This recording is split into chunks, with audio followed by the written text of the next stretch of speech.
Alright, so we're in step one of this project, which is we are releasing the filler screw for the transfer case. I'm going to make sure that's a good objective to always remove the top one first before you move the bottom one, because let's just say you remove the bottom one, you drain out all the fluid. What happens, you can't get the top one off. You can't get any fluid back in. So we're going to remove this top one, which we're doing now. And it came out fairly easy. And then we're going to go ahead and there it is right there, if you can see that. This is with an 8mm. I did a 1/2 inch convert from my 3/8, and it was no problem. You got to make sure we put some Loctite on these once we finish too, or some thread sealant so that they don't have a washer, so they don't back out. Okay, so now I'm starting to loosen up the bottom one, which there should be some fluid coming out. Came out fairly easy. I have my my pan here, so when it comes out, it should leak out pretty easy. I want to take this out before it gets there. Come on now. Then what I'm going to do is just loosen it by hand. That way I grab the bottom screw before it goes in the pan. I don't have this fish for it. There you go. Boom. Nice and clean. A little a little dirty. Not a lot of fluid here, people. Also, a good thing to mention, you want to have the car running at least for 5 minutes or some time to warm everything up and get it to circulate through the system really easily.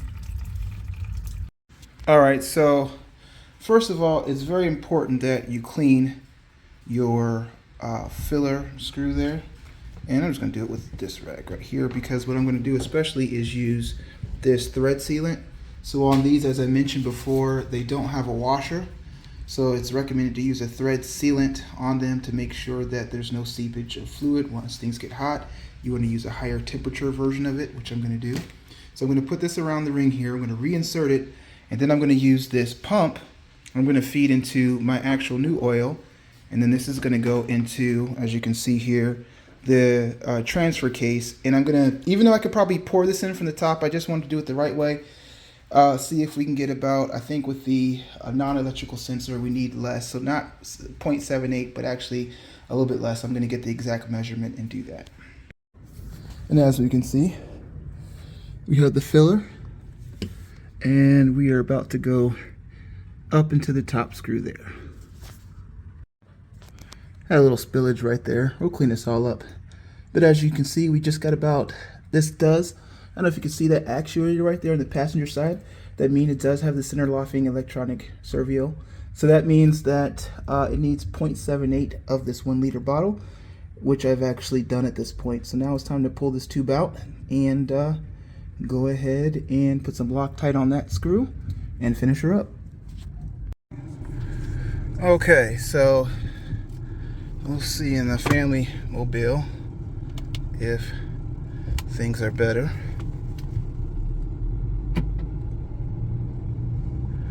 That turn wasn't harsh, it felt better. No, I still feel a little shudder. And I think this transfer case is technically on its way out, but feels a little smoother. Now this, I think part of the problem is once it started heating up, it started getting worse as the viscosity of the fluid decreased, or viscosity, whichever way you want to call it. And so it's going to take a second for me to test appropriately, but we'll see if we have any improvement or if we just increased our longevity. And let's see if we hear any thumping, hard thumping. Come on, baby.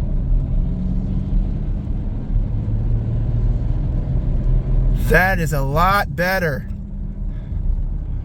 Wow. Hopefully that lasts. But that is a great transition. Oh, before it would thump, thump, thump. I wish I would have captured it before, but that is a much, much smoother transition. I had the shudders and the thumps. Let's drive it around a few minutes and see if once the fluid warms up, if it continues to protect and make the car return to feeling like normal. I am pleased to say, and I am amazed that that was it. I mean, so I had the motor mounts replaced. That's a bigger job than what I can technically do myself. And afterwards, I think that this problem was already existing beforehand. It was just that we hadn't changed the oil, I think, since the actual transfer case fluid since we got the car. And we just started on accelerated, mid-acceleration, hearing this bulking, thumping noise that everybody hears about.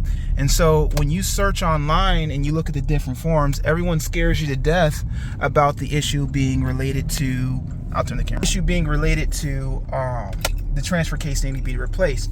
The biggest things that I took away is I engaged the